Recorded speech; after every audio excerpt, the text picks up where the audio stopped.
Passo, mas faz uma introdução aí da Semana do Sono, explicando Não, o vou que é. fazer, não. É só para eu saber, para eu me posicionar aqui, que aí eu já vou falando para você passar. Bom, boa noite. Eu, para quem não me conhece, eu sou Carmen Falcon. Eu sou ortodontista certificada pela Associação Brasileira do Sono, né? Sou dentista do sono. E eu estou aqui junto com a Carolina Marins, que também é dentista, também é ortodontista e também certificada em odontologia do sono pela Associação Brasileira do Sono. E a gente está na Semana do Sono. Essa semana, como a gente falou ali informalmente, ela acontece de 13 a 19 de março, sendo que dia 19 nós teremos uma grande ação na Praia de Copacabana, de 9 a meio-dia, em frente ao Hotel Copacabana Palace, onde o objetivo é avivar para a população, para os profissionais de saúde, a importância de cuidar do sono. Todo ano a campanha tem uma frase que rege, e a desse ano é: o sono é essencial para a saúde. E é isso, a gente vem trabalhando com essa área há muito tempo e realmente o sono é muito essencial para a saúde. A gente tem que pensar mais sobre dormir bem, né? Pode passar aí para mim, Carol? Não, sou eu. Aí você. E a gente hoje, quer dizer, nessa Semana do Sono, eu e a Carol, a gente decidiu, a gente falar junta em alguns momentos, não só da odontologia do sono no dia a dia do cirurgião dentista, que isso aí é uma coisa que cada vez mais ela tem que ser encarada como uma realidade, mas focando no papel do ortodontista, porque o ortodontista é um especialista extremamente importante no trabalho da odontologia do sono. Pode passar, Carol. Para a gente começar a pensar, eu queria que a gente tivesse assim, eu vou falar uma parte introdutória e vou tentar falar rápido, porque a Carol tem muito conteúdo para falar depois, né? O que é o sono? Né? Sono não é só você deitar, dormir e apagar. Na verdade, ele é um estado cerebral do organismo que é... Opa, alguém com áudio aberto? O sono, ele é um estado cerebral do organismo, ele é controlado pelo nosso sistema nervoso e ele é caracterizado pela perda periódica e reversível de consciência, redução de função sensorial e motora do cérebro. E essa função dele reparadora, ela não pode ser substituída pelo descanso sem dormir ou por qualquer alimento, bebida ou droga. Isso é importante a gente saber. A segunda grande pergunta que todo mundo faz é o porquê nós dormimos, né? O porquê nós dormimos, na verdade, esse dormir ele ainda é um fenômeno muito misterioso. A gente sabe que ele é necessário para o correto funcionamento físico e mental de todos os seres humanos. A gente sabe que durante o sono existem várias funções que acontecem que reparam tanto o nosso cérebro quanto o nosso corpo. A gente sabe que o sono potencializa a capacidade de aprender, memorizar, tomar decisão, fazer escolha lógica. Comparado com outros impulsos básicos da vida, o sono ele costuma ser subestimado. Hoje até vi umas postagens sobre isso. Você costuma dizer assim: hoje eu não vou comer, hoje eu não vou fazer. Você não costuma dizer assim: hoje eu não vou dormir porque eu não tenho tempo. Às vezes você fala, mas você não diz assim: hoje eu não vou comer porque eu não tenho tempo. Só que o sono ele é importante, tá? Então a gente tem que pensar que o sono ele é importante para que a gente possa ter uma boa vigília. E apesar de todos os estudos que vêm sendo feitos, essa grande pergunta do porquê nós dormimos não foi muito bem respondida, tá? Ela é uma pergunta, a gente sabe para que o sono serve, mas a gente não sabe o porquê a gente dorme. E a gente vê que todas as espécies, todos mamíferos dormem, tá? E a terceira pergunta que a gente tem que pensar antes da gente entrar na parte mais, no recorte maior da aula, é o que é essa odontologia do sono? Então, assim, a odontologia do sono ela é uma área que ela vai atuar no diagnóstico e no tratamento de condições de saúde bucal que afetam o sono, bruxismo, apneia obstrutiva do sono e o ronco. E a gente tem que pensar, tem uma frase muito interessante da professora Lilian Janazzi, em que ela diz que os fundamentos básicos da odontologia e medicina do sono se apoiam no importante papel do sono e da respiração na manutenção da saúde geral e do bem-estar do indivíduo e, de fato, da própria vida. Pode passar, Carol.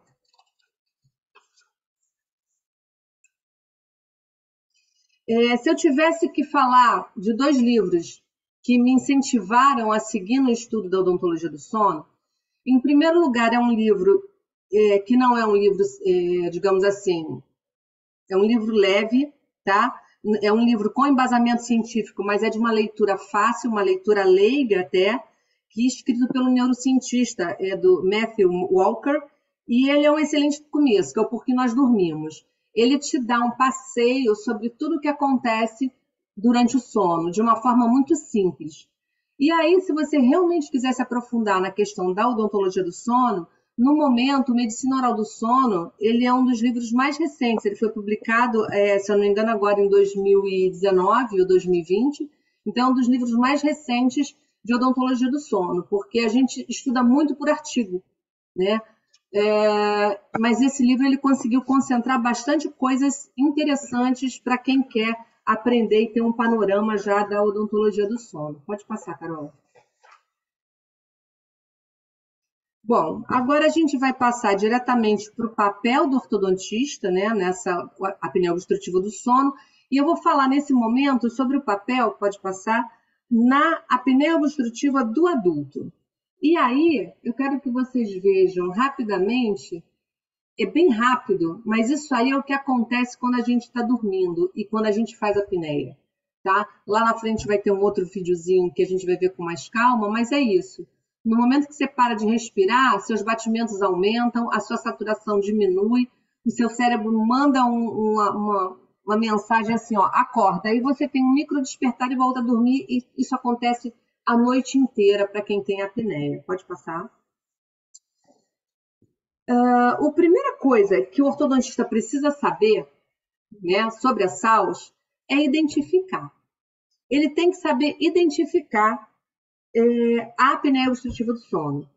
Pode passar. E aí, a gente tem esse artigo, que é um artigo muito interessante, que meio que norteou um pouco a aula, que é um artigo que fala sobre o ortodontista e a apneia obstrutiva. Ele foi publicado em 2019 e ele traz uma espécie de um guia do que o ortodontista precisa saber, aonde ele pode atuar, e ele recomenda fortemente que o ortodontista ele precisa estar familiarizado com sinais e sintomas da apneia obstrutiva do sono. Ele precisa triar aqueles pacientes que ele recebe, e aqueles que apresentem sintomas, eles precisam ser encaminhados para um médico do sono, porque na medicina do sono, quem dá o diagnóstico real da apneia obstrutiva do sono, do distúrbio do sono, é o médico. É uma equipe interdisciplinar, mas o médico é que vai dar esse diagnóstico. E, além disso, nesse artigo também ele faz a recomendação de que pacientes que tenham problemas de obstrução nasal ou tenham problemas de hipertrofia de adenoide devem ser encaminhados para paciente, para otorrino, para poder fazer uma avaliação e uma necessidade de tratamento ou não. Tá? E isso é uma das coisas que, pode passar, Carol, que nós vamos ter que começar a pensar, já desde agora, que odontologia do sono ela é interdisciplinar, não é mais aquele caso que a gente está acostumado a receber o paciente no consultório e atender e dar conta do paciente sozinho, tá?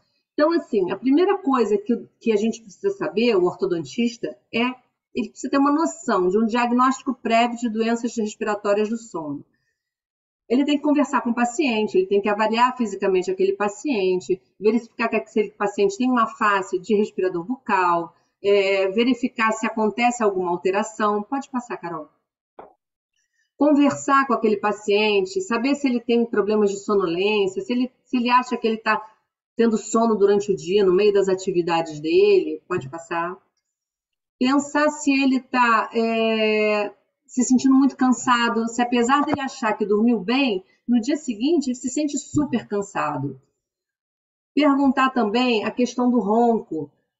Se ele acha que ele ronca, se ele já foi informado por alguém se ele ronca. Pode passando, Carol. Se essa pessoa que dorme com ele, se ele dorme com alguém do lado, se essa pessoa informa ele que ele para de respirar durante a noite, perguntar para ele se ele acorda com a boca seca, observar se ele tem sinais de respirador bucal, se ele acorda com os lábios secos, observar se ele tem sobrepeso, né? Calcular o IMC daquele paciente, se apresenta perguntar se ele tem problemas cardiovasculares, perguntar se ele faz xixi na cama, se ele faz muito xixi à noite, isso pode ser um sinal de apneia. Se ele tem sentido problemas de humor, alteração de humor, irritabilidade durante o dia, tá? Está mais irritado. Se ele tem tido problemas de memória. Observar também a circunferência cervical desse paciente, medir, né? A gente tem uma medida mínima e máxima de circunferência para homens e mulheres que deve ser observada no exame. Pode seguir. E isso tudo, como é que você vai saber isso tudo? Primeiro, com o teu exame físico, né? E uma anamnese simplificada que você pode ter na rotina do teu consultório. Você perguntar para o paciente, se você fizer essas perguntas, tá vendo? Que você tem de forma simples para o teu paciente, você já vai ter uma noção se esse paciente ele pode ser um paciente que pode estar apresentando um problema de apneia. Além disso, você tem questionários, né? Existem 3 tipos de questionários que a gente usa mais no dia a dia, que é o questionário clínico de Berlim, o de sonolência de Epworth, que todo mundo que dirige já respondeu esse questionário quando vai fazer aquela provinha, renovação da carteira, é esse questionário de Epworth que a gente responde, e o Stop Bang, pode passar. O Stop Bang é um questionário bastante direto e fácil também. Você pode ter isso formatado na tua sala de espera e pedir ao paciente para responder, né? E no caso, se ele vai responder se ele ronca, se ele se sente cansado, se alguém já reparou que ele para de respirar, se ele tem algum problema de pressão, qual é o índice corporal dele, tá? Se for maior do que 35, a gente tem que começar a pensar que é um risco. Se ele tem uma idade acima de 50 anos, é um risco. Uma circunferência de pescoço maior de 40 no caso dos homens e 38 no caso das mulheres, é um risco. Sexo masculino é um risco, tá? Pode passar. E aí, se ele te responder nesse questionário simples de sala de espera, 2 respostas sim, ele tem um baixo risco. 3 a 4, ele vai ter um risco intermediário. Agora, se ele responde mais de 5 respostas, ele já tem um alto risco de apneia. E aí, você tem que estar ciente disso para que você possa, como foi a recomendação lá, fortemente recomendado naquele artigo da American Journal, que você precisa encaminhar esse paciente para o médico do sono para ser avaliado, tá? Pode passar. E aí, essa é a segunda coisa que o ortodontista precisa saber. Ele precisa encaminhar esse paciente para o médico do sono, tá? Pode passar. E aí a gente, mas por que tem que mandar para o médico do sono? Porque essa especialidade, ela é interdisciplinar. Ela passeia por várias especialidades de saúde, sejam elas especialidades médicas e outras profissões de saúde e a odontologia. Só que o médico do sono ele vai fazer a avaliação clínica e a polissonografia. No momento em que ele fechar o diagnóstico desse paciente, se o paciente apresenta ronco, síndrome resistiva das vias aéreas superiores, apneia leve, moderada ou grave, ele vai fazer um encaminhamento de tratamento e esse tratamento vai ser feito por quem de direito. Então, se for um tratamento de fonoaudiologia, pelo fonoaudiólogo. No caso do tratamento ortodôntico da infância, vai ser com o ortodontista. O aparelho intraoral de avanço mandibular vai ser com o dentista do sono. As cirurgias ortognáticas com o cirurgião bucomaxilo ou com o ortodontista para fazer o preparo para essa cirurgia ortognática, tá? Pode passar. E aí, como é que é esse diagnóstico em sono que o médico vai fazer? Pode passar. Segue. Ele vai fazer, como a gente falou lá, uma avaliação clínica, médica clínica, e vai pedir um exame que chama polissonografia noturna. Esse exame de polissonografia, pode passar, é um exame que é feito em laboratório, é chamada polissonografia tipo 1, onde o paciente fica totalmente monitorado, tá?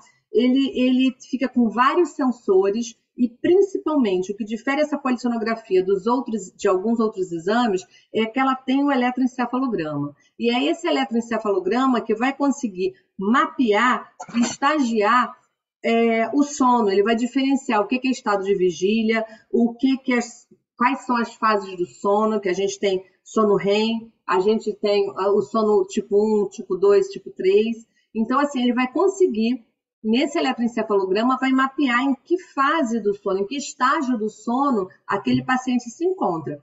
E as proporções do sono, elas vão variar, de cada fase do sono, elas variam de acordo com a idade, tá? A criança tem uma quantidade, o jovem outra, o adulto outra e o idoso outra. Pode passar.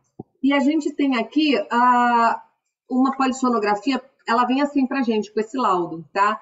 Nesse caso é um paciente que a Carol atendeu no Gafré, pode passar lá. E vai pra frente, Carol. Esse paciente lá do Gafré, ele tinha um índice de apneia e hipopneia de 39,17 quando ele começou o tratamento lá na odontologia do sono. E isso foi diagnosticado aonde? Na polissonografia, tá? E aí, com esse resultado, o médico vai classificar aquele paciente na apneia leve, leve, severa, e vai decidir qual é o tratamento, tá? Outras questões, pode seguir, Carol. Ó, aqui, como eu falei, olha, o resultado da polissonografia dele, tá? Pode passar.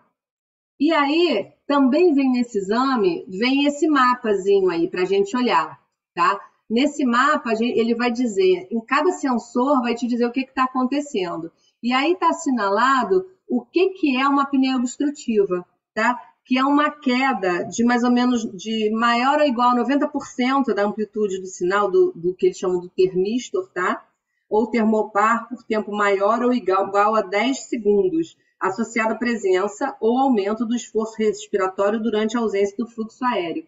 Então, quando a gente tem esse traço nessa região aí, nesse sensor, significa que aquele paciente está tendo apneia e ele tem um esforço respiratório, tá? E ele faz, logo em seguida, ele dessatura aqui embaixo e ele lá em cima ele faz um pequeno despertar. Então, ele faz a apneia, ele tem um esforço respiratório por conta da apneia, ele tem um microdespertar. E esse ciclo, ele, como vocês viram naquele paciente, 39 vezes por hora, né?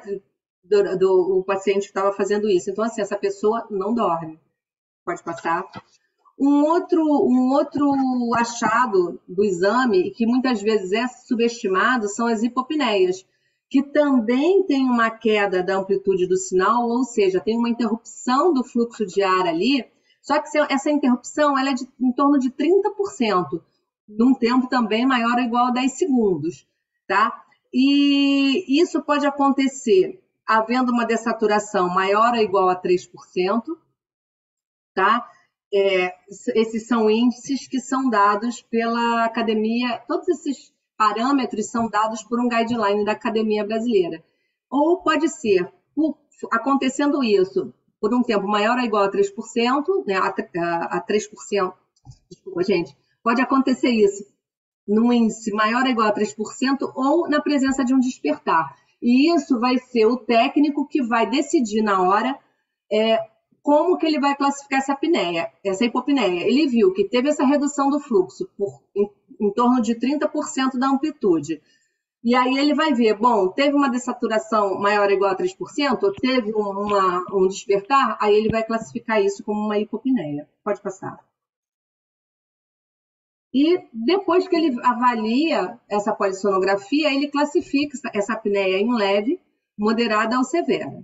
A leve, e é importante lembrar que a gente está falando de uma classificação de apneia de adulto, tá? Essa apneia leve, ela é se tiver esses episódios maior ou iguais a 5 e menores ou iguais a 15 por hora. Uma apneia moderada, se for maior que 15 e menor ou igual a 30 episódios por hora de sono. e já a severa maior que 30. Então, você vê que aquele paciente lá, ele tinha 36 por hora. Então, ele era uma apneia bem severa, tá? Pode passar. E uma outra questão que a gente tem que observar também é o ronco primário, que é exatamente, se ele tem esse índice de apneia e hipopneia menor que 5, que não seria nada, mas ele tem queixa de ronco. Então, ele tem um ronco primário. Aí não tem apneia, mas ele tem um ronco primário que ele precisa ser tratado e que ele pode ser tratado. Pode passar, Carol. Carol tá me piscando ali. Eu não vou terminar sem voz. Pode passar. Então, assim, esses são os 4 distúrbios respiratórios do sono que a gente vai precisar tratar, tá? Respiração oral, ronco primário, síndrome resistiva, síndrome da apneia obstrutiva do sono. Pode passar. E aqui a gente vê no primeiro quadrinho, a gente tem uma respiração normal. No segundo, no do meio, a gente tem aí um paciente que pode estar roncando e já iniciando, pode até estar fazendo uma hipopneia, mas está roncando, porque você vê que a obstrução é parcial. E no da direita, a gente tem uma obstrução total, ou seja, já um quadro de apneia. Isso numa visão estática, tá? A gente agora vai passar, que um filmezinho explica melhor do que qualquer coisa. Pode passar o filme, Carol? E esse aí é o que acontece durante o sono de um paciente com apneia. Então, vocês vão observando, olha o esforço respiratório, ele está respirando, de repente. E é importante pontuar aqui, Carmen, que aqui tem, ó, a frequência cardíaca está baixa, a saturação de oxigênio está alta, né? E ela tem que ficar baixa durante o sono, porque é a hora que o organismo descansa. E aí você vê que quando tem um evento de apneia, a frequência cardíaca aumenta, a saturação baixa. E isso que dá lesão em órgão-alvo. Isso, me ajuda, Carol, porque minha voz está falhando. A Carmen não tá muito boa hoje. Então, você tem aqui um evento de apneia, e aí o organismo acha que você vai morrer. Ele, normalmente, no final do evento de apneia, tem um evento de bruxismo, né? Aqui tá colabado. O organismo acha que você está parando de respirar, que você vai morrer, então o cérebro acorda. Isso que dá a fragmentação do sono, para você voltar a respirar e voltar ao tônus muscular, que estava muito baixo aqui, por conta desse sono profundo. E esse é um evento de apneia. Isso, por exemplo, no nosso paciente de Joilson acontece 39 vezes a cada hora de sono. Isso, segue. Pode seguir. E é importante a gente saber que a apneia ela é um problema de saúde pública, tá? Ela tem uma estimativa global de 1 bilhão de pessoas e uma prevalência de 47% em homens e 31% de mulheres. E ela acomete cerca de 1/3 da população, tá? Então, é um problema de saúde pública que precisa ser visto.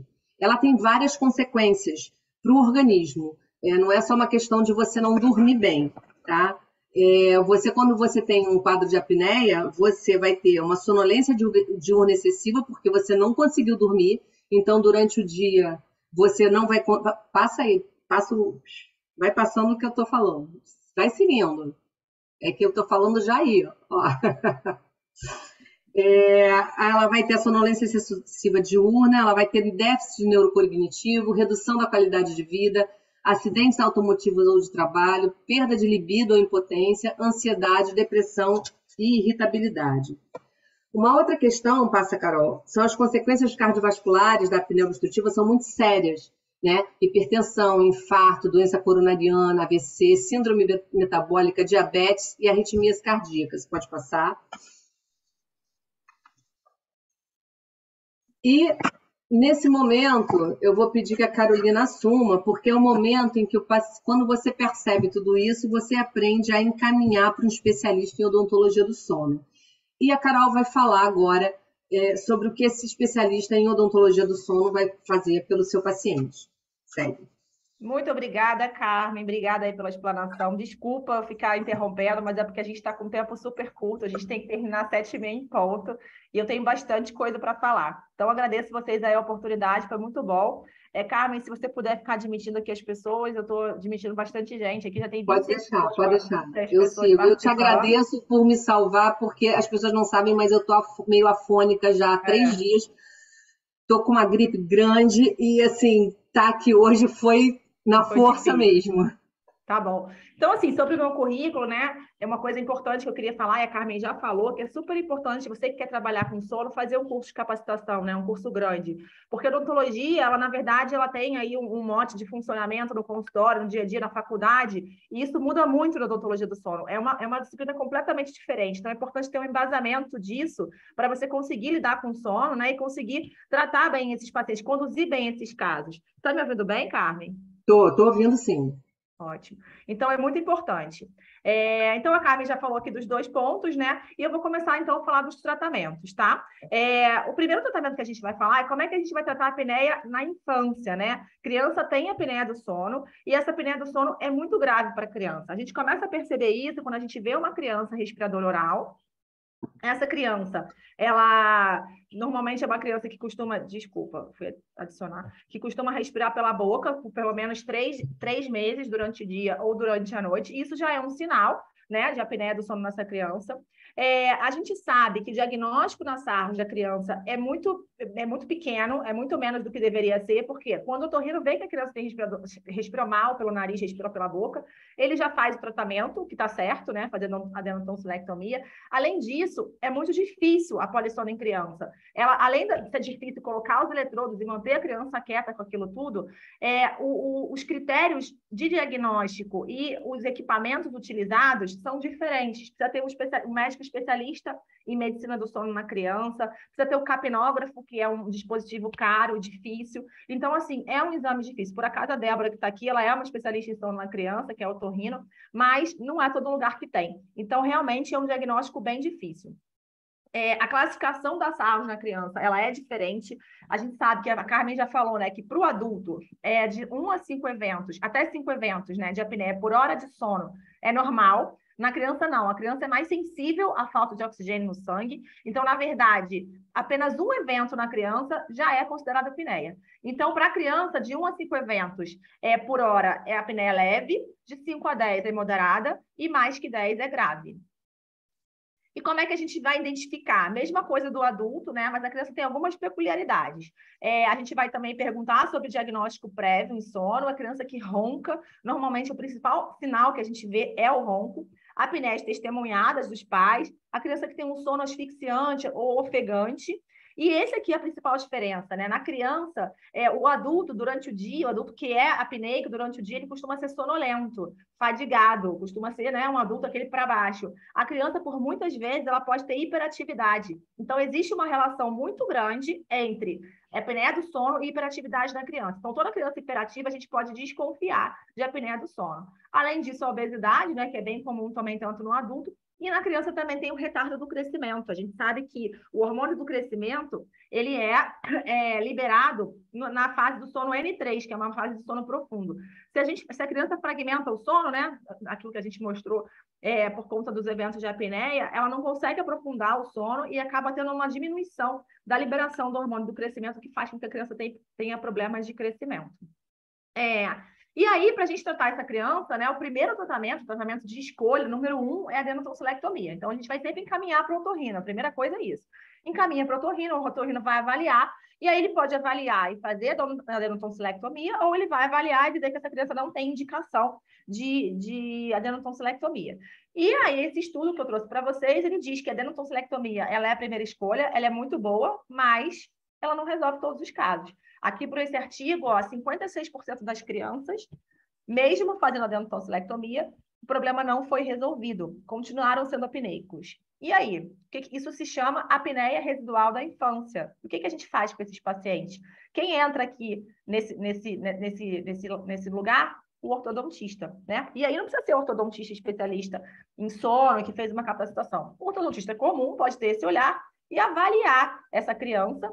Por quê? A gente só precisa ver se essa criança precisa fazer os tratamentos necessários para resolver esse problema e fazer esses tratamentos na criança. Então, assim, os tratamentos mais comuns que ajudam normalmente a respiração, que ajudam normalmente o problema de apneia da solução, a expansão da maxila, a propulsão mandibular e a tração reversa da maxila. Então, eu vou mostrar aqui para vocês esse artigo, é um artigo muito interessante, apesar de um pouco antigo, né? É desse grupo que é muito importante. Eu até procurei artigos mais novos, encontrei, mas nenhum deles é tão bom quanto esse. E como os resultados eram exatamente os mesmos, eu mantive esse artigo mesmo, da Fernanda Almeida, ela escreve muito bem, os artigos são muito bons, e ela fala de 2 tratamentos, né, que são os principais, a disjunção maxilar e a propulsão mandibular. Então, a disjunção maxilar, ela é de grande valia para a respiração e para a apneia do sono, né? As indicações, aí o todo ortodontista já sabe, mas a gente pode fazer uma mordida cruzada absoluta, né? Que a gente vê a mordida cruzada no paciente, mas também tem o paciente que tem a atresia, né? Esses dois, a gente não está vendo. Aqui tem mordida cruzada aqui anterior, posterior não. Aqui não tem mordida cruzada, mas o paciente tem atresia maxilar. A gente consegue ver até pela inclinação dos molares inferiores. Então, o paciente também tem indicação e também vai ser beneficiado por esse tratamento, né? E existe a mordida cruzada relativa. Ela, para mim, é a mordida cruzada mais perigosa. Por quê? Porque o paciente acontece isso, né? Ele não consegue morder assim e joga para o lado. E se a gente não trata essa atresia maxilar nesse momento, é aquele paciente que vai ficar com aquela mandíbula para o lado, que vai crescer, né? E vai ter que ter problema de crescimento, uma simetria mandibular, que depois a gente só resolve cirurgicamente. Então, a expansão rápida da maxila, a gente pode fazer, né? A expansão rápida da maxila, que é um procedimento super comum na ortodontia, não vou ficar explicando, porque acho que todo mundo aqui que é ortodontista já sabe, né? Mas a gente abre o palato, né? Com esse aparelho, que tem vários tipos de aparelho, vários modelos, cada um vai usar o que gosta mais, mas é importante dizer que a sutura da criança é assim, é uma sutura bem molinha, bem pouco imbricada, por isso a gente consegue resolver ortopedicamente. Essa aqui seria a sutura de um adulto jovem, né, adolescente, e isso aqui a gente precisaria usar um MARP, né, que eu vou mostrar mais para frente, e aqui seria a sutura de um adulto que a gente precisaria fazer uma disjunção cirúrgica para resolver. A gente vai ver para frente que os 3 procedimentos são super importantes e que resolvem muito bem a apneia. Gente, se alguém quiser me interromper ou perguntar alguma coisa, estamos super aqui disponíveis, tá? Porque, na verdade, eu estou falando um pouco rápido, que o nosso tempo, eu falo rápido já normalmente, e o nosso tempo está um pouco curto. Mas se quiserem interromper, tiverem alguma dúvida, podem perguntar, podem levantar a mãozinha aqui que a gente vê, ou então abrir o áudio. Está liberado, tá? Então, existem vários tipos de disjuntores, né? Eu gosto de usar o IRAX, mas, enfim, qualquer um vai funcionar. O intuito é disjuntar realmente. E existe o MARP, né, que a gente já viu. Até bem pouco tempo atrás não existiam estudos com MARP, mas eu vou mostrar mais para frente que agora existem estudos com MARP e respiração. É bem óbvio, né, que se a disjunção melhora e a disjunção cirúrgica melhora, o MARP também melhoraria, mas não tinham estudos e agora a gente consegue achar esses estudos. E até quando expandir, né? A gente tem que expandir bastante, né? Para a gente poder conseguir resolver a respiração na criança, porque quanto mais a gente abrir, mais a gente abre lateralmente a cavidade nasal. Então, a gente vai expandir até a cúspide palatina do molar superior, estiver encostando por dentro ali, quase cruzando na cúspide vestibular do molar inferior. E o mais importante é a gente pensar que isso aqui, ó, na verdade, a gente está deixando o paciente quase que no lugar, porque esse molar está inclinado. Então, obviamente, que em pacientes com molar inclinado, com molar lingualizado, a gente vai expandir um pouco mais, essa relação vai ficar um pouco mais assim do que nos pacientes onde o molar está de pé, né? E é super importante a gente pensar no pós dessa disjunção, porque no fundo, se eu fizer a disjunção como está e deixar assim, esse paciente perde, né, a disjunção. Por quê? A tendência da arcada é sempre voltar à relação cúspide-fossa. Então, na verdade, ou você desinclina os inferiores e consegue uma relação cúspide-fossa, ou você mantém o paciente com uma contenção até a época de colocar o aparelho fixo e desinclinar os inferiores. Isso é extremamente importante. Eu já vi muitos casos de perder, né? Você perder a expansão por conta disso. Então, aqui os resultados do estudo da Fernanda Almeida, né? O que ela encontrou? Aqui ela fez a IH fez uma polissono, na verdade não ela fez uma revisão sistemática, esses estudos aqui fizeram polissonos antes e depois da disjunção, antes da disjunção, e nesse caso aqui, de 4 a 6 meses pós-disjunção, eles encontraram uma redução de 9 no índice de apneia e hipopneia. Isso é muito importante, porque, na verdade, se a gente pensar bem, o IAH de um paciente grave, né, é 10. Então, se a gente reduz 9, a gente chega para 1, ou seja, ele fica leve ou fica curado. Então, isso na criança é realmente muito importante. Então, aqui o gráfico da meta-análise é favorável, né? Aqui, nesse segundo caso, nesse segundo grupo de estudos, ele fez um pré e pós com 4 semanas, com 1 mês, então a redução foi um pouco menor, né? E aí, ele fez um outro grupo aqui, ó, com um antes e depois de 1 ano, né? Ele fez fez outras polissonos, mas ele fez uma polissono com 1 ano. E nessa polissono com 1 ano, o resultado foi ainda melhor. A gente teve um aumento de 11,29 no índice de apneia e apneia com gráfico da meta-análise bem favorável. E por que isso? Né? O próprio autor diz que é porque quando você tira o disjuntor, nesse caso, 1 ano depois, já está sem o disjuntor na boca. E quando você tira o disjuntor, tem uma acomodação da língua e esse paciente melhora ainda mais. Então, a gente fica aqui, né, naquilo que eu falei, em relação a não deixar voltar. Eu gosto muito, tem muita gente que eu sei que gosta de usar o próprio disjuntor como contenção. E aí, o que a gente faz, né? Deixa como contenção, não deixa como contenção, porque se deixar vai melhorar ainda mais o índice de apneia e apneia, mas se não deixar também ele pode voltar. Então, o ideal, na verdade, seria que a gente conseguisse verticalizar os molares para conseguir já o efeito total disso tudo, né? E tem... Oi, tudo bom? Quem está perguntando? Tem alguém perguntando, gente? Não, dentro não. Foi meu áudio. Ah, tá. Eu entendi alguém falar tudo bem para mim. Então, aqui é o avanço maxilomandibular, né? O avanço maxilomandibular... Desculpa, gente. É o avanço mandibular. Ele pode ser feito com vários tipos de aparelhos. Existem vários tipos de aparelhos na literatura, né? Que fazem esse tipo de procedimento. Esse aqui é o aparelho Forceps, mas existem outros, tá bom?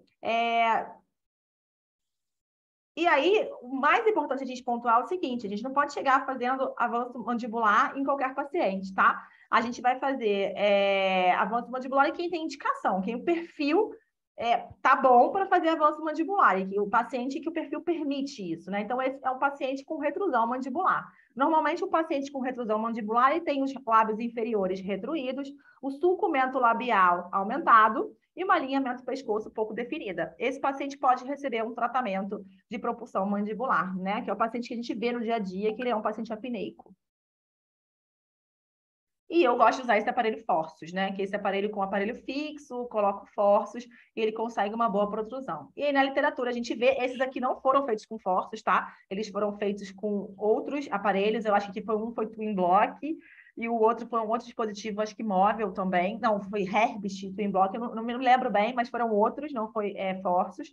Eu botei o Forceps só como exemplo, mas todos têm o mesmo mecanismo, obviamente, né? De chegar à mandíbula. O processo, na verdade, é importante pontuar aqui, tá? Existe uma grande confusão na ortodontia, né? Uma grande discussão entre ortopedia e ortodontia em relação a isso, mas o que a gente propõe aqui é que o que chega para frente não é o osso mandibular, e sim o processo alveolar. Esse osso no qual os dentes estão, ele vai como um trilho para frente. E isso a gente consegue ganhar mais espaço para a língua, né? E consegue acomodar melhor essa língua e ela não ficar colabando a viéria lá atrás. Então, assim, ele não tem nada a ver com essa discussão, esse processo não tem nada a ver com essa discussão entre ortodontia e ortopedia. Ele estaria além disso, né? Então, aqui a gente conseguiu um resultado de 5,11 no índice de apneia-apneia, que é um resultado também bem interessante, ajuda bastante o paciente.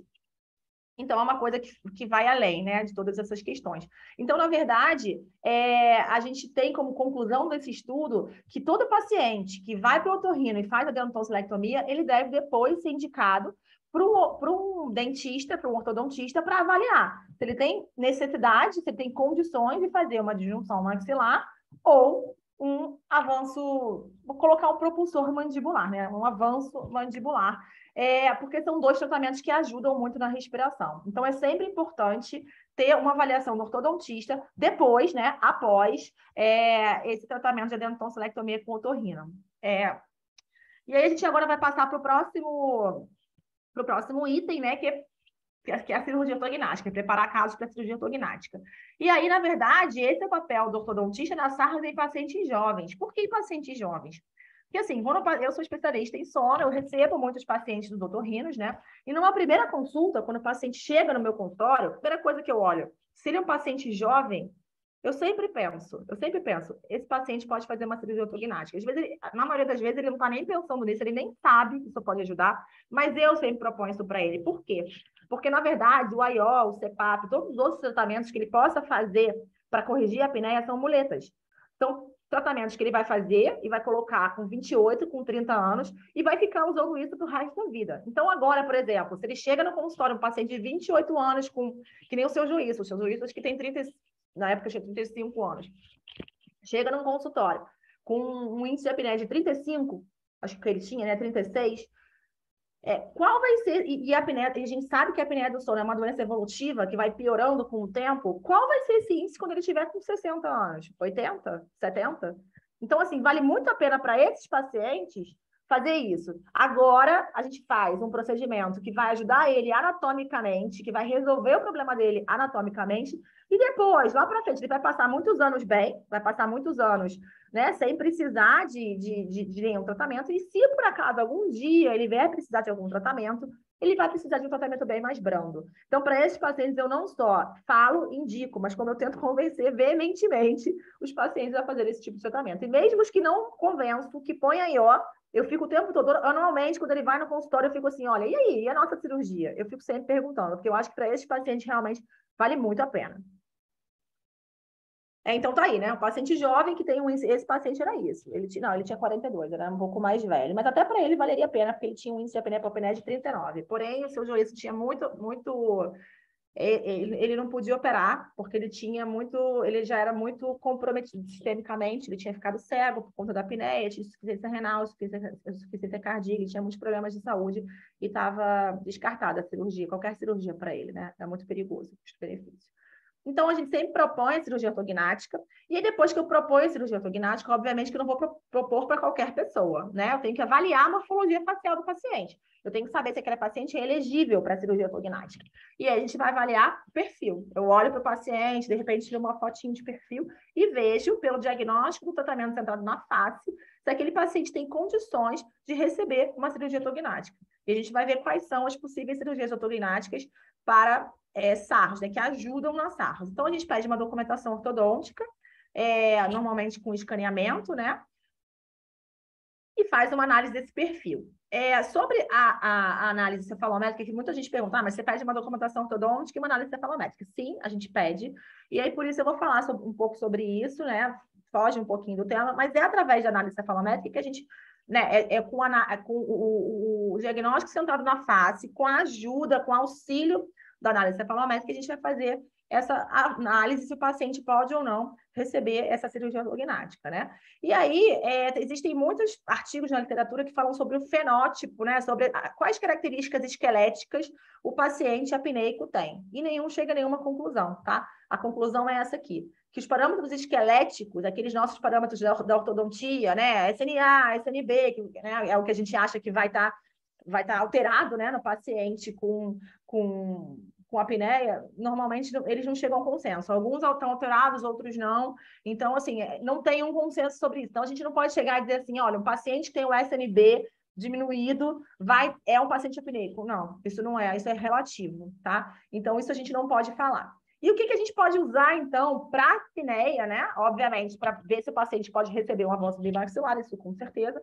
Mas que parâmetros, então, na cefalometria ajudam a gente a identificar, até ver se aquele paciente vai se beneficiar ou não, né, de uma cirurgia ortognática. A circunferência cervical, ela é um parâmetro bem importante, bem interessante.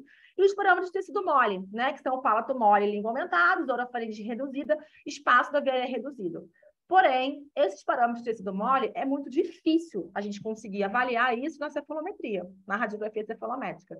Não fica tão legal. Você, em algumas, consegue ver, consegue delimitar bem, em outras, nem tanto. Então, assim, vou falar sobre um questionamento, né, sobre isso mais para frente. E qual o parâmetro ósseo, esquelético, não é bem esquelético, mas ósseo, que faz com que a gente tenha um preditor positivo para a apneia? Que parâmetro esquelético o paciente apneico sempre apresenta? O ióide inferiorizado e posteriorizado. Todo paciente apneico, todo não, né? Mas a maioria deles, pelos estudos, tem o ióide inferiorizado e posteriorizado. E aí, por conta disso, aquelas cefalometrias convencionais que a gente usa, né? Enfim, eu uso o USP, mas McNamara, TWID, elas não servem tanto porque elas não têm esse parâmetro. E tem essa cefalometria que chama Unifesp Sono, que é uma cefalometria que tem parâmetros de ióide, né? Que são esses aqui. Isso aqui tem no livro da Cibele e do Calbi, né? Sobre a oncologia do sono, mas também eu posso passar para vocês, se vocês quiserem.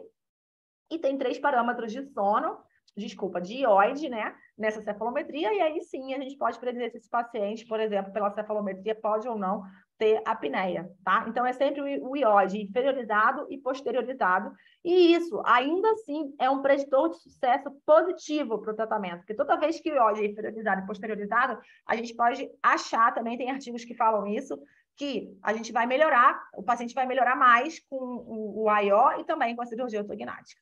Mas se a gente quiser, então aqui são essa cefalometria com os parâmetros dela, tá?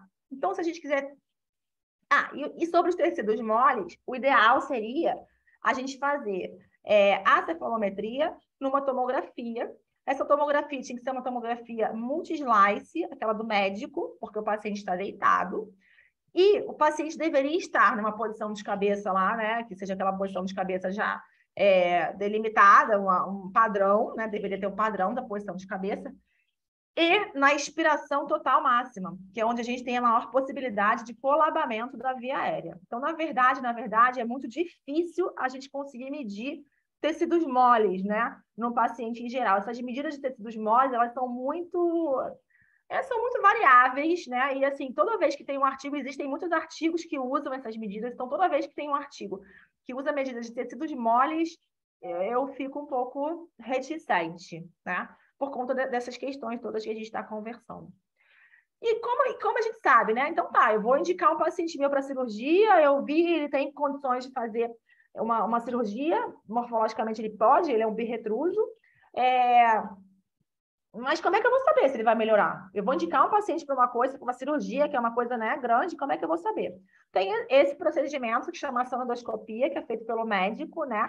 E ele é o único exame que a gente pode confiar um pouco mais para predizer o sucesso da cirurgia. Ele, nos estudos, diz que ele pode modificar a tomada de decisão em relação à cirurgia em 50%. Basicamente, o que acontece aqui é que é uma nasofibrolaringoscopia, né? Aí eles põem aquela câmera no nariz, na via aérea, sedam o paciente, não é dormindo, até existe a sonodoscopia de sono natural, mas essa não é sedado, né? Com propofol mesmo, como você faz uma endoscopia. E eles veem como a via aérea colaba, né? Veem qual é o formato de colabamento da via aérea. E esse formato de colabamento tem alguns tipos, por exemplo, o antero-posterior é bom e lateral-lateral também é bom para cirurgia ortognática, mas se é concêntrico inteiro, ele não é bom para ortognática, esse paciente não vai melhorar com isso, tem que procurar outro tipo de tratamento. Então, assim, é basicamente para você descartar alguns pacientes, tá? Se você quiser ter certeza que, enfim, que esse paciente vai melhorar com a cirurgia, tá? E quais são os tipos de cirurgia? Aliás, a disjunção, na verdade, isso é para cirurgia de avanço, tá? A disjunção é sempre boa.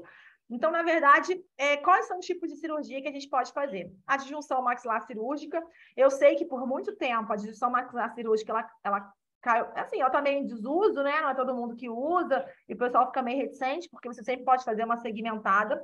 A segmentada não tem estudos, né, para dizer se essa segmentada vai ajudar ou não na respiração. Eu até acredito que sim, porque é o mesmo processo, mas como ela é feita sempre junto com o avanço maxilomandibular, não dá para separar uma da outra, então os resultados são sempre muito bons, enfim, a gente não sabe.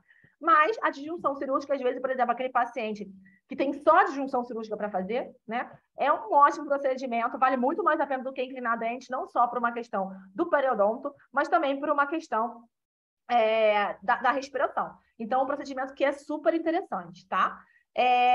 Esse artigo aqui é um artigo de 2018, né? Eles lá tem um grupo muito famoso de sono, que é o grupo de Stanford, e eles chamam a disjunção cirúrgica, nossa, já de muito tempo, porque tem muitos médicos fazendo, eles chamam de DOMEN, Distraction Osteogenesis Maxillary Dysfunction. Enfim, a nossa disjunção cirúrgica é RME, que a gente chama normalmente, mas eles chamam de DOMEN, porque eles quiseram mudar o nome. Então, eles usaram aqui 75 pacientes, em média, né, para fazer esse estudo. Fizeram a disjunção cirúrgica mesmo com o disjuntor suportado pelo osso, né, como se fosse um marco, só que para disjunção cirúrgica. Trataram o paciente ortodonticamente depois da disjunção, abriram bastante, e eles encontraram aqui ótimos resultados, né? Então, os resultados que eles encontraram foram aqui, ó, o índice de apneia e hipopneia de 17, em média isso, tá, dos pacientes, foi para 8, que é muito bom, 53%, né, de melhora. O ODI, eu não sei se todo mundo sabe o que é ODI. O ODI é o índice de distúrbios respiratórios. É quantas vezes a saturação cai 3% por hora de sono. Esse índice é até considerado, às vezes, mais importante que o índice de apneia e hipopneia. E ele caiu de 13 para 5 0,14, caiu 60%. Então, também a saturação melhorou muito do paciente, é isso que quer dizer isso, né? E isso aqui eu nunca tinha visto acontecer, primeira vez que eu vi um resultado assim, de tratamento odontológico, né? Nunca tinha visto em nenhum artigo, que melhorou a porcentagem de sono REM. Normalmente, nem o AIO, nem o CPAP melhorou muito a porcentagem de sono REM, nesse caso aqui melhorou muito, né? Foi de 16 para 23, melhorou em 44%. Então, foi um resultado bem interessante. Nas revisões sistemáticas sobre sono REM, a gente não consegue muita diferença nos tratamentos. Então, isso aqui foi muito legal. Tá? Então, em conclusão, a DOME, que é a RME, nossa RME, aliviou a obstrução nasal, diminuiu o índice de apneia e hipopneia, melhorou a porcentagem de sono. E aí eu estava procurando, né, um artigo sobre MARP, eu encontrei, não é uma revisão sistemática, mas é um estudo, um estudo clínico controlado, né, com um grupo controle. Ele fez o MARP normal, que a gente também usa, com os mini parafusos suportados no palato, e aí conseguiu aqui resultados também bem interessantes.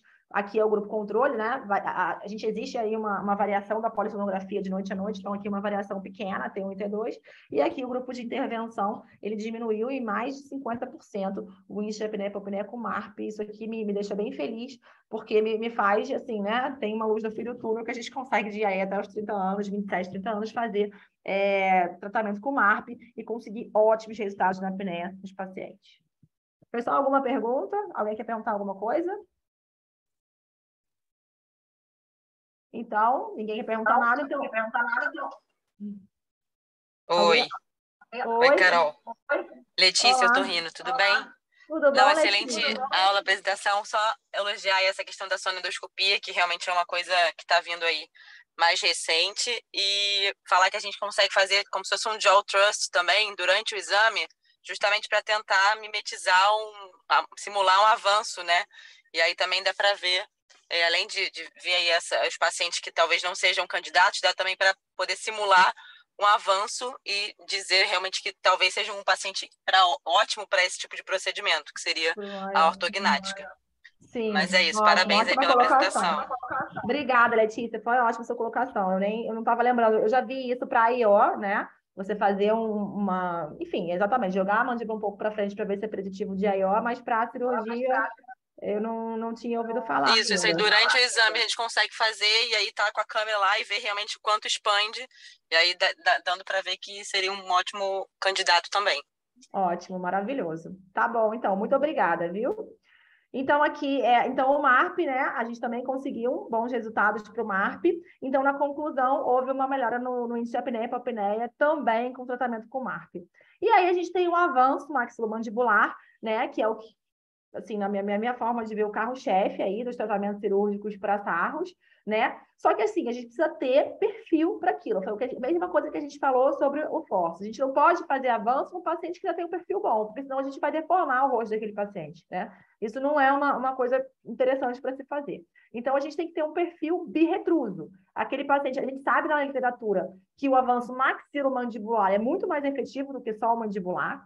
E o paciente tem que ter um perfil birretruso, ele tem que permitir que essa mandíbula e essa maxila cheguem para frente. Tá? Por exemplo, esse paciente aqui, ele tem uma maxila retrusa. Esse paciente poderia, por exemplo, também ser elegível porque ele tem a maxila bem retruída. Então, ele poderia jogar essa maxila um pouco para frente, mas a mandíbula ele não podia mexer. Então, esse aqui eu não poderia garantir. Eu poderia falar, olha, você pode fazer, pode ser que você melhore, mas eu não consigo garantir porque ele não vai jogar a mandíbula para frente. Ele já é meio tendência 3, né? Ele poderia jogar a maxila para frente, mas também pode ter benefício.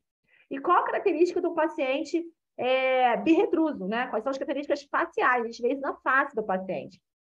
Então, ele tem o nariz, né, com dorso proeminente, eu, na verdade, cortei na foto do nariz, aponta para baixo. O ângulo nasolabial, que é esse ângulo aqui, né, todo mundo, ortodontista conhece, mas como tem aqui os otorrinos, o ângulo nasolabial, que é esse ângulo entre a base do nariz e o lábio superior, que é super importante na ortodontia, ele tem que ser aumentado, tem que ser maior que 110 graus. Os lábios superior e inferior normalmente estão retruídos, ou seja, esse lábio aqui ele tem que estar 2 milímetros à frente do ponto subnasal, um paciente comum. Você vê que nesse paciente o lábio superior, tanto o superior quanto o inferior, está atrás do ponto subnasal, né? Por isso que o ângulo está aberto. E normalmente o lábio inferior está atrás do lábio superior. Esse paciente também costuma ter um sulco mentolabial, que é esse sulco aqui aumentado, maior do que 4 milímetros, e um alinhamento pescoço pouco definido. Ele parece que não tem pescoço, né? Porque como a mandíbula vem para trás, ele parece que não tem pescoço. Então, essas características de perfil são as características que fazem com que esse paciente seja elegível para cirurgia maxilomandibular, de avanço maxilomandibular. A cirurgia todo mundo já conhece também, né? A gente chega maxila e mandíbula para frente, e aí a gente consegue um maior espaço aqui atrás, um menor colabamento da via aérea. A gente precisa fazer um preparo ortodôntico com aparelho, né, aparelho fixo, Invisalign, enfim, todo mundo, também os ortodontistas normalmente já sabem sobre isso. E a gente, por quê? Porque no final da cirurgia, para os otorrinos que estão aí, a gente tem que alcançar uma oclusão perfeita. Então, a gente já resolve o problema do perfil, o problema da apneia e o problema da oclusão do paciente, que também é super importante aqui, já que a gente está numa aula de ortodontistas, né? Então, tem esse artigo aqui, é um artigo de 2019, eu acho um artigo super interessante, porque ele fez uma revisão sistemática e ele separou por grupos os artigos que ele usou na revisão sistemática. Então, ele colocou artigos de follow-up de 2 anos, de 6 anos, mais ou menos, em média, né? E de 12 anos.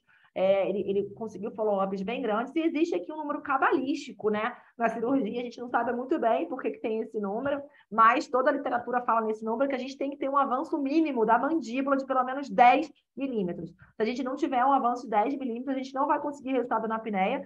E aí, a gente não sabe bem, mas assim, eu não faria cirurgia para apneia num paciente que pudesse fazer um avanço de 5 milímetros, por exemplo. Eu acho que talvez não fosse efetivo. Então, a gente chega mais ou menos, óbvio que 8, 12, né? É mais ou menos ali. E é um avanço bem grande. Então, esse paciente tem que ser bem retrognado.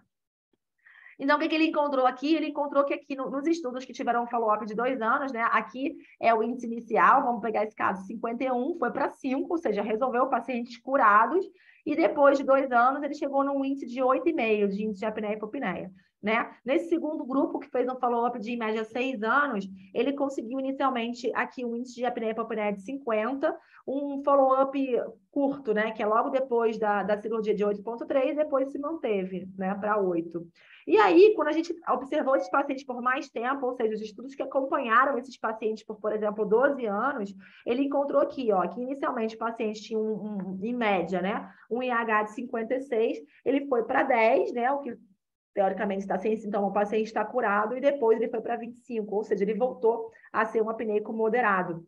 E aí ele dá aqui um follow-up um pouco mais curto, uma redução de 53 no índice de apneia e hipopneia, com um gráfico da meta-análise bem voltado favorável ao tratamento, né? E aqui um follow-up muito longo, também favorável ao tratamento, mas uma redução um pouco menor de mais ou menos 30. E por que isso acontece? Porque, na verdade, a apneia, com o tempo, ela vai piorando. A apneia piora porque a apneia é um problema de relaxamento da musculatura, e o relaxamento da musculatura vai acontecendo com a idade. Então, por isso que eu falei para vocês no início dessa explanação sobre cirurgia, que um paciente que estava, esse paciente aqui, ó, que estava vou voltar aqui, que estava com 56, se ele não tivesse chegado a 10 e agora está com 25, ele estaria agora com 80 de índice de apneia e hipopneia. Então, faria um paciente muito mais grave, né? Muito mais difícil de tratar, já com problema cardiovascular, já com várias consequências. Então, realmente, assim, é um tratamento para pacientes jovens que eu considero muito interessante, e até um paciente que diminui o risco de vida daquele paciente, a longevidade, né? Daquele paciente, tá? Então, assim, como conclusão, os pacientes mantêm a melhora no índice de apneia e hipopneia por um longo tempo, mas, no entanto, como a apneia progride, né? Ela progride com a idade, ela vai piorando ao longo do tempo. E aí, os otorrinos não vão gostar muito aqui desse artigo. Eu coloquei um artigo comparando, porque, na verdade, e aí a Letícia ou a Débora, que estão aí, se quiserem me complementar, eu falei bem basicamente sobre isso, mas porque comparando as cirurgias, a cirurgia de avanço maxilomandibular com as cirurgias otorrinolaringológicas, porque como isso aqui é uma aula para ortodontista, os ortodontistas não conhecem muito bem, né, as cirurgias otorrinolaringológicas, não sabem nem que existem muitas cirurgias para sono, né, as cirurgias principalmente a nível, é uma cirurgia multinível, né, que são as cirurgias de palato mole, base de língua e ocioide. Então, essas cirurgias, elas também, como se fizessem uma plástica, né, da via aérea, nesse intuito de diminuir os colabamentos, né, e aí esse estudo comparou as cirurgias multinível com a cirurgia maxilomandibular, que é o nosso avanço maxilomandibular. Então, ele dividiu em 3 grupos, o grupo com a IH menor do que 40, e aqui a gente consegue ver que as cirurgias multinível são bem interessantes, né? Diminui até 50%, em 16%, o índice de apneia e hipopneia, mas a cirurgia ortognática, ela é bem superior, ela de 35 vai para 7, diminui 27% o índice de apneia e hipopneia. Aqui no baseline, né, quando o índice de apneia e hipopneia é de 40 a 70, ela consegue aqui uma diminuição na ortognática de 55 para 11, 44, e na multilevel de 51 para 22, 30, que também é muito bom, mas é sempre a cirurgia ortognática é sempre superior, né, para os casos mais graves. E aqui também, quando você passa de 70, nem tem, não encontraram estudos, né, de cirurgia multinível, e acabaram usando aqui só a ortognática como exemplo, de 79 foi para 10, 71, uma diminuição no índice de apneia e hipopneia. Então, eu sou bastante entusiasta aí desse tratamento, tá? Para nós ortodontistas, a gente tem que tentar convencer, de repente mostrar esses dados aí para os nossos pacientes e tentar fazer eles entenderem que isso pode ser um salvamento de vida para eles, né? Que pode ser uma questão muito além do perfil, muito além da oclusão, uma questão mesmo de saúde, de qualidade de vida para esses pacientes, tá bom?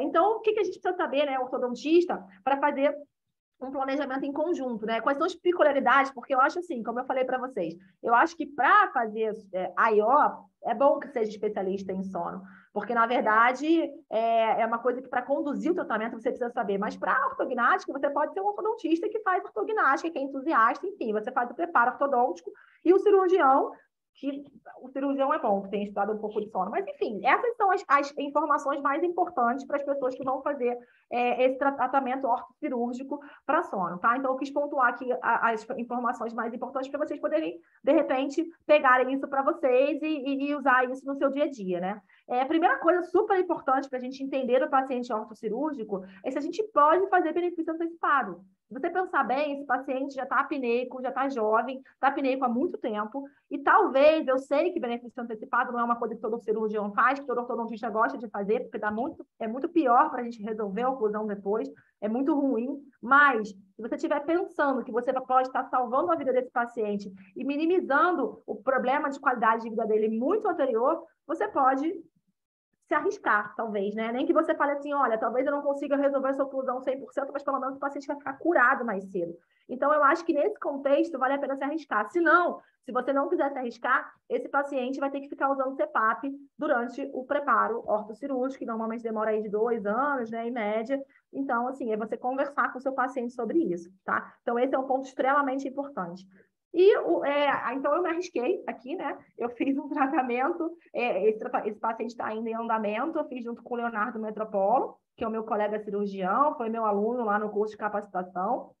A gente fez esse caso. Esse paciente aqui, ele era muito incomodado, na verdade, ele procurou o Leonardo primeiro para tratar a apneia, né? Ele queria tratar a apneia, ele não veio para a cirurgia, mas ele queria tratar, então o Leonardo fez a cirurgia. Essa aqui é a oclusão dele antes, depois da cirurgia, um benefício antecipado, obviamente. Esse aqui foi o processo que a gente usou para conseguir fazer a cirurgia desse paciente. A gente botou um alinhador mesmo, uma placa de acetato com os botões, e o Leonardo colocou no procedimento, durante o procedimento cirúrgico, os mini implantes, e a gente conseguiu aí um ótimo resultado nesse paciente de apneia, né? Ele tinha um 87 de índice de apneia e hipopneia, ele foi para 4, ficou extremamente feliz. Obviamente que aqui ele estava inchado ainda quando eu tirei essa foto, ele está bem melhor agora de perfil. Obviamente que o perfil não está 100%, porque aqui a gente ainda vai fazer o tratamento ortodôntico, eu vou extrair dente superior dele, já vou jogar esse perfil superior para trás e tal, mas ele já ficou muito feliz, porque ele é médico, ele desmaiava, ele tinha tanto sono que ele dormia no plantão, então isso era uma coisa que atrapalhava muito a vida dele,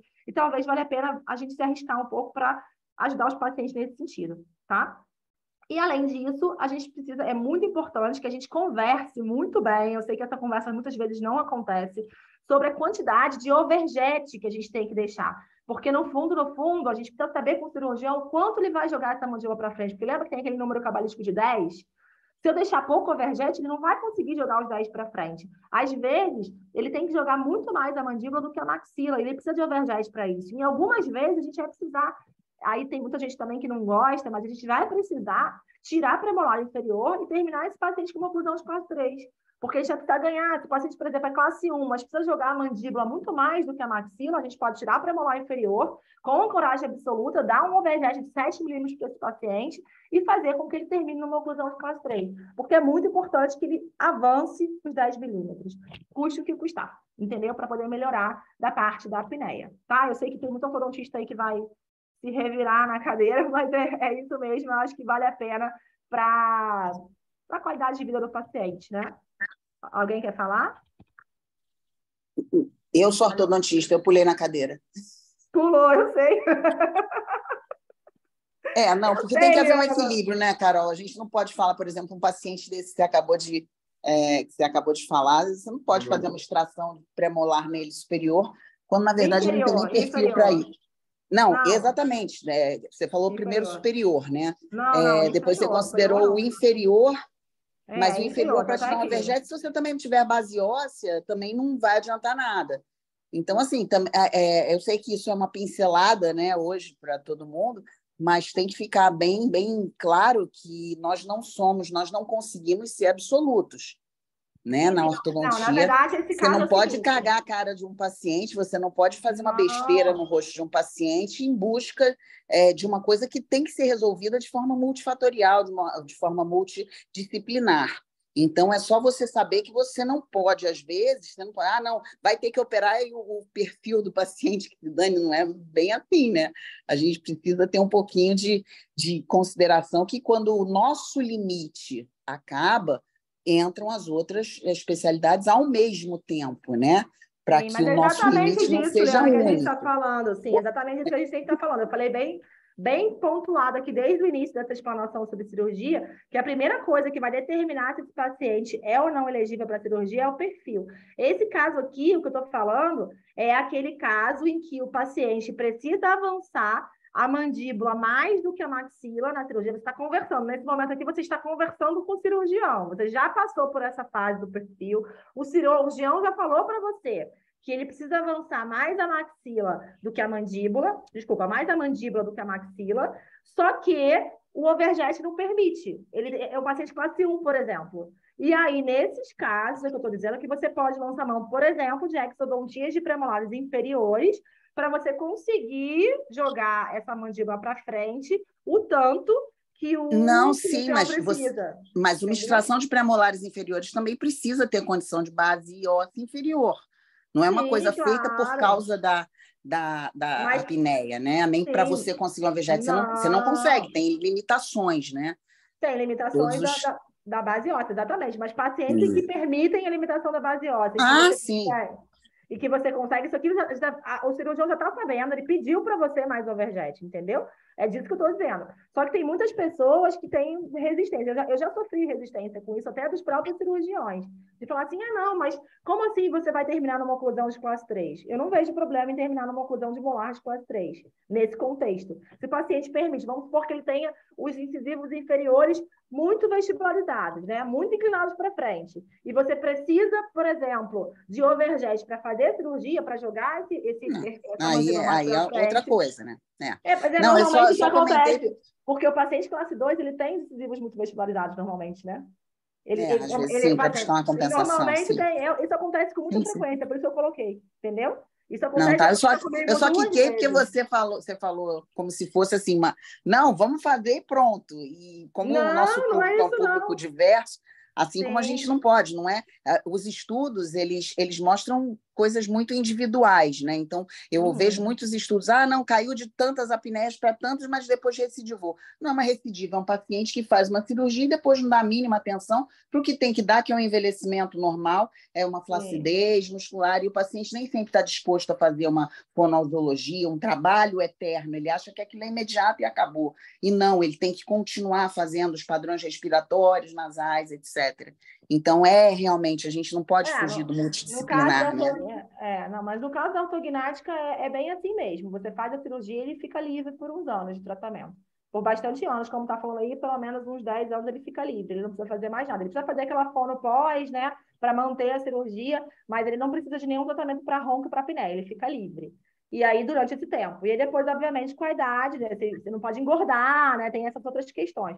Mas com a idade, isso vai piorando. Mas o paciente de ortognática, ele realmente ele consegue uma cura. Aliás, o paciente de cirurgia, tanto a cirurgia otorrinolaringológica quanto a cirurgia ortognática, ele consegue uma cura momentânea da apneia. Isso ele consegue mesmo. É por isso que é um tratamento que eu acho tão interessante, né? E aí, para a gente não passar muito do horário, que a gente já passou bastante, né? Já passou 10 minutos do horário, vamos falar sobre o adulto, né? E o adulto que chega lá, que não é jovem, não é criança, o que a gente faz? Aí sim, o adulto, a gente coloca aí, ó. Porque aí ele já passou da idade, né, de fazer cirurgia, não sei, o Léo pelo menos fala que até 60, 75 anos, mas eu já acho muito, né? Eu acho que a recuperação não é a mesma. A gente vai colocar aí, ó, no paciente, e aí, no caso, aí, ó, eu realmente acho que precisa ser encaminhado para o especialista. Eu acho que essa parte toda anterior daria, né, para ser daria para ser o médico, o ortodontista, mas na parte do AIO, eu acho que é importante que seja um especialista mesmo, tá? Existem esses aparelhos, que são os aparelhos que não são indicados, são contraindicados, inclusive existem revisões sistemáticas na literatura que dizem que eles não funcionam, então não adianta comprar um aparelho no Mercado Livre e colocar na boca, porque ele não vai funcionar, tá? E os tipos de aparelho, eles são muito diversos. O IO, ele tem cada grupo, por exemplo, que faz pesquisa com IO no mundo todo, usa o tipo que gosta mais, tá? Tem muitos tipos. E o nosso grupo aqui também, a gente usa o tipo que a gente gosta mais. Existem vários tipos de materiais, vários desenhos, então tem muita coisa em relação ao IO que vai vir, né, em relação ao IO que a gente não sabe também. A indicação para IO, né, é o paciente, normalmente é a primeira escolha de indicação, é o paciente com ronco primário, que é aquele paciente que a Carmen já falou, que ele tem um índice de apneia e hipopneia menor do que 5, mas ronca, e isso atrapalha o parceiro. O paciente de síndrome resistiva das vias aéreas superiores, que é aquele paciente em que ele tem um índice de apneia e hipopneia menor do que 5, mas ele tem HERAs aumentados. HERAs são um outro tipo de evento respiratório, que não deu tempo da Carmen falar, mas que ele diminui um pouco a VL, ele está ligado a um despertar, então ele gera fragmentação do sono. Esse paciente precisa ser tratado, né? SARROS leve, que é a SARROS que normalmente é leve, a primeira escolha é o CPAP. E SARROS moderada e grave, depende do caso. Para SARROS grave, a gente sempre fala que a primeira escolha é o CPAP, a gente só vai escolher o IO quando o paciente não quer usar, não consegue, não se adapta, né, ao CPAP, ou não quer usar. E moderada, eu acho que depende muito do otorrino, né? Depende muito do otorrino, do paciente. Por exemplo, se aquele paciente tem comorbidade já grave, já é um paciente muito comprometido sistemicamente, é mais interessante que ele comece pelo CPAP. Mas se é um paciente mais jovem, com fatores preditivos bons para IO, é interessante ele começar já com a IO. Então, acho que depende do otorrino, depende do paciente, depende um pouco do dentista que vai tratar. O mecanismo de ação do AIO é um mecanismo de ação que todo mundo já conhece, ele usa a única parte do tecido duro que tem nessa região para jogar a mandíbula para frente e repuxar esses tecidos da via aérea que fazem com que ele colaba lá atrás. Interessante a gente saber que ele repuxa não só a base da língua, mas também repuxa o palato mole e a úvula. E o CPAP nada mais é do que a mesma coisa, só que em vez de ele puxar de frente para trás, ele joga uma pressão de ar, né, aqui por dentro e empurra de trás para frente. E é por isso que a previsibilidade dele para casos graves é maior, porque na apneia grave isso aqui já está tão flácido que mesmo a gente puxando o máximo que a articulação nos permite, ele ainda assim colava aqui atrás. No CPAP não, ele empurra todo mundo. Então ele consegue resolver. Desculpa, não está passando. E a sequência clínica de tratamento, só para a gente terminar bem rapidinho, a gente faz sempre uns questionários, né, de fadiga, a gente faz exame físico, exame da articulação desse paciente, palpação muscular, e as escalas de sonolência, de fadiga, documentação ortodôntica para ver a condição dos dentes, né, porque não pode ter nenhum dente que precisa fazer coroa, enfim, cárie, nada, botar um aparelho em cima disso não dá, um aparelho que vai ser usado por muito tempo. A gente confecciona o AIO, normalmente pode ser por modelos, eu gosto de fazer fluxo digital, você pode ver que aqui, ó, nesse registro, ele fez o escaneamento com o registro, tá vendo, do AIO, tá vendo que tá separado aqui, eu já mando direto por e-mail pro protético e ele consegue fazer de lá, de São Paulo. E aí, para mim, toda a ciência do sono está aqui no Jorge Gaudio, nesse registro com o Jorge Gaudio. Porque, na verdade, essa medida que a gente vai fazer da produção total do paciente, de quanto que a gente montou o aparelho, de quanto que a gente ativou, a gente vai usar para acompanhar esse paciente ao longo dos anos. Então, anualmente, quando o paciente voltar no consultório, a gente vai saber essa medida, a gente vai avaliar e vai sempre avançar ou diminuir o aparelho de acordo com essa medida. É através dela que a gente vai fazer o manejo dos efeitos colaterais, é através dela que a gente vai ler os artigos e saber, né, o que vai funcionar ou não, porque toda a ciência e odontologia do sono é baseada na quantidade de protrusão. Então, assim, é muito importante que a gente faça essa medida, que a gente monte o aparelho, e o aparelho é sempre montado, ele nunca é montado na titulação total, ele é sempre montado com um avanço bem menor, e aí a gente vai vendo o paciente ao longo do tempo, né, no consultório, nas consultas. Primeiro, a gente vai escolher o modelo, os grampos, desenhar o aparelho, escolher qual tipo a gente vai usar para cada caso. A gente escolhe também o contorno, esse desenho, os grampos que ele vai usar, o tipo de disjuntor para ativar. A gente vai ativando, né, a cada 15 dias ou um mês, 1 milímetro ou mais, dependendo do paciente, e vai contornando os efeitos colaterais possíveis que possam acontecer, que é a boca seca, salivação excessiva, algum machucado na boca, dente dolorido. Esse processo demora mais ou menos de 4 a 6 meses.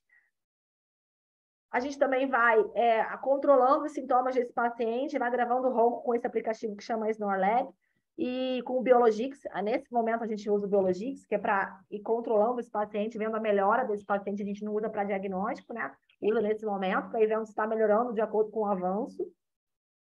E depois a gente faz a polissono. Na verdade, normalmente eu peço a polissono com a IO e encaminho para o médico do sono para ele ver, né, o resultado, mas normalmente o resultado está bom nesse momento. E a gente vê que o paciente está curado da alta momentânea e vê o paciente uma vez por ano. Uma vez por ano, a gente faz, basicamente, faz o manejo do ronco, dos sintomas, mas faz o manejo dos efeitos colaterais do AIO. O AIO, todo mundo sabe que tem efeitos colaterais ruins para o dente. Ele inclina para trás os superiores e para frente os inferiores.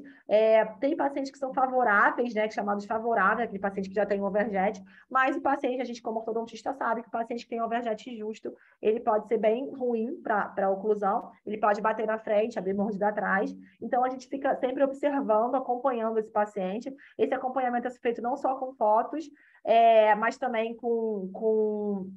ou isso, assim, dessa maneira, que essa maneira é a maneira antiga, a gente bate carbono e vai tirando as fotos oclusais para ir vendo se os contatos estão mudando. Hoje em dia a gente faz com escaneamento, né?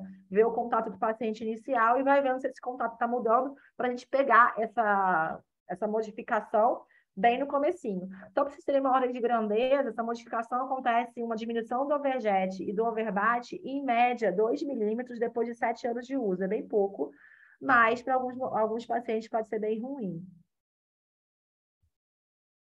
E aí, queria pedir licença aqui para fazer a propaganda aqui do nosso curso. A Carmen foi aluna, acho que tem mais gente aqui, não sei se foi aluno. É uma capacitação de 1 ano, acontece na cidade do Rio de Janeiro, quem for do Rio, né? Com o meu colega Francisco, ele é professor junto comigo, ele é da DTM. E a gente, é um curso, desculpa, não é um ano, são 10 meses, a gente tem 22 professores convidados, 4 do Instituto do Sono, a maioria deles médicos, cada profissional fala da sua área. Então o cardiologista vai falar de cardiovascular, a Débora que está aqui, não sei se ela estava aqui, o otorrino dá várias aulas também. Então, assim, são vários profissionais para que os alunos tenham essa visão geral que eu falei para vocês do sono, porque a IO, assim, manipular o IO é uma coisa relativamente simples, mas conduzir o caso de um paciente com IO é bom ter essa visão geral de sono, que normalmente um curso maior que possibilita, né? Aí eu queria pedir licença para vocês, para a gente... Aqui é o meu Instagram, se alguém tiver uma dúvida. A gente aqui, eu esqueci de colocar, a gente também tem o Instagram, eu e Carmen, Odontologia do Sono Brasil. Eu esqueci de colocar aqui, desculpa, foi rápido. E eu queria pedir licença para tirar uma foto. Será que todo mundo pode aparecer aí na câmera para a gente tirar uma foto? Para as redes? Para as mídias? Para as mídias. Quem puder aparecer aí na câmera, por favor. Deixa eu ver se mais gente tem aparece. pouca gente de câmera ligada. Pois é, mas acho que aos poucos o pessoal está aí. Vamos ver se o pessoal liga. Aí, muita gente aparecendo. Oi, Ju! Oi, Ana! Oi, Carol! Beijo! Beijo! Ótima tua aula. Obrigada, Ana. Todo mundo rindo. Carol, estudei com o Chico. Não, eu sei que você conhece. Ele é da academia, não é? O Chico? Hã? Ele é da academia, não é? O Chico? Ele é da academia, mas eu estudei com ele no fundão, em 1986, sabe? Que legal, que bom. Ana, foi ontem. Ontem. Ano passado, Carmen, vai. Isso. Não vamos mentir, né? Tirou, Gente, Carol? Bota todo mundo aí, tira. tirei. Depois você manda para mim. Depois eu mando. Gente, muito obrigada, viu? Oi, Sibeli, tudo bom? Gente, tudo bem? Carol e Carmen, eu quero agradecer muito a vocês por essa aula. Isso é tão importante que as pessoas saibam. Tão importante. Vocês fizeram um trabalho lindo, parabéns. Dá um super orgulho ver que tem gente estudando, gente vendo as coisas, dando antenada, né, com o corpo como um todo, porque nós não somos só dentes, a gente vê quanta coisa acontece a partir daqui da boca, né? Então, parabéns a vocês. Foi realmente incrível uma quantidade de conteúdo de vocês. Perfeito, vocês conseguiram ser sintéticas e espetacular. Espetacular. Desejo sucesso a vocês. Coloca a propaganda do curso de vocês no grupo e ótimo, tá bom, coloca aqui novamente para o pessoal tirar o print. Muito bom. Juliana, Parabéns muito obrigada a vocês. A você pela oportunidade, viu? Obrigada Imagina, mesmo. nós é que temos que Obrigada, agradecer a foi vocês. Obrigada a você, estava ótimo, Carol. Maravilhosa. Obrigada, Ana. Beijo, gente. Beijo. Impecável mesmo. Gente, obrigada Um beijo para por tudo. todos. Boa noite. Boa noite. Tchau, tchau. Tchau.